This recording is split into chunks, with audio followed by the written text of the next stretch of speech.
I grew up in a very conservative Christian background. And here's the thing, when you grow up in a conservative Christian background, you don't know it. This is your only life. You have nothing to compare it to. If you grow up Muslim or Buddhist or Hindu or atheist, however you grow up is normal. And the view of the world that your parents and the other trusted adults in your world bring to you, it's the world that you accept, and it's the terms that you accept the world. You have no choice. You have nothing to compare it to. And so we might call simplicity the age where we trust the authority figures and we trust what they tell us. You might say that stage one, simplicity, is faith before doubt. And our job in simplicity is to learn all the information that the authority figures are giving us. And most of that information is given to us in binaries. So I call this the stage of dualism. Is this safe or dangerous? Is this right or wrong? Are these people friends or enemies? Are these good guys or bad guys? Is this poison or safe? So we all of life is set up in these binaries, and it's very important for us to learn those binaries so that we don't run out in the street to play and suddenly a car comes.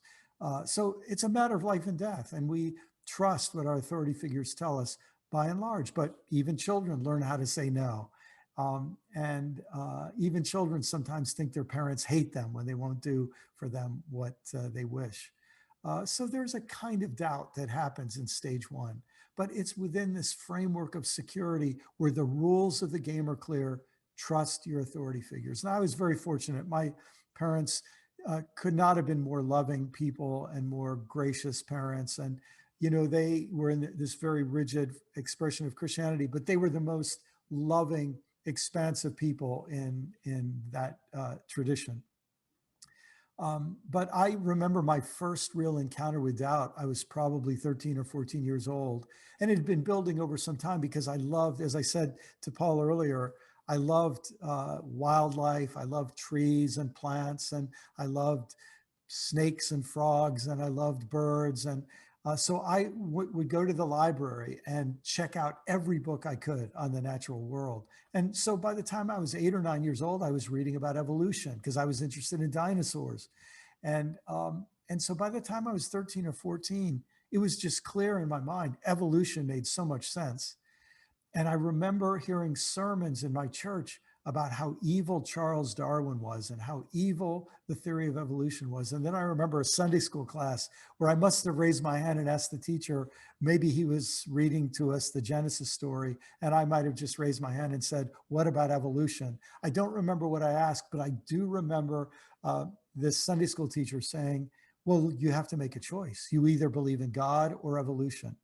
And at that moment, I remember, and I just can remember the look of the room, the classroom. There was a couch in one end. I was sitting on the couch. I can just picture it because it seemed to be almost a formative moment in my life. And I remember thinking a couple things. First thought was, I know my church isn't okay with evolution, but I know I am. So I gave myself this little permission for something to be okay with me that wasn't okay with our church. And I also remember thinking, and I bet God is okay with evolution too. And in that way, in my mind, I was starting to compartmentalize things. Here's what my church thinks. Maybe God is a little different than my church. And here's where I am, and I'm making decisions for myself. The other thing I remember going through my mind is I'm, 14 years old, and in 4 more years, I'm out of here. I just remember thinking, this isn't going to be a good place for someone like me. If they tell me that something that makes sense to me, I'm not allowed to take seriously. And so that was the beginning of my discomfort with stage one simplicity. But I need to say, there are many people who stay in stage one simplicity their whole lives. And there could be any number of reasons for this. One could be they didn't have the kind of parents I had. They have people who are just constantly saying, constantly threatening them.